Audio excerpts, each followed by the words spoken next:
వాళ్ళ పెదవులు దేవుని స్తుతిస్తుంది కానీ హృదయం దూరంగా ఉందని బైబిల్లో రాయబడింది. ఆయన ఆరాధించేవారు ప్రాణ ఆత్మ దేహాన్ని సమర్పించుకొని దేవునికి ఆరాధించాలి. చెప్పలు కూడా మొదలు గట్టిగా హల్లెలూయా హల్లెలూయా.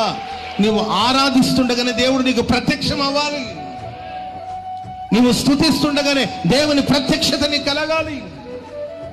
అది చర్చిలోనే కాదు, ఇంట్లోనే కాదు, నువ్వెక్కడున్నా దేవుని స్తుతిస్తున్నప్పుడు, ఆరాధిస్తున్నప్పుడు అక్కడ దేవుని యొక్క ప్రత్యక్షత కలగాలి.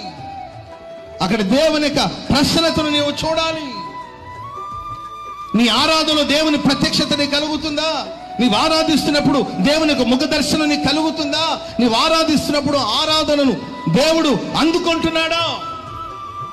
ఆలోచించాలండి. ఏదో నేను పాడుతున్నాను, నేను ఏదో స్తుతిస్తున్నాను అంటే సరిపోలేదు. నిజంగా హృదయపూర్వకముగా అదొక స్తోత్ర బలిగా మారాలి.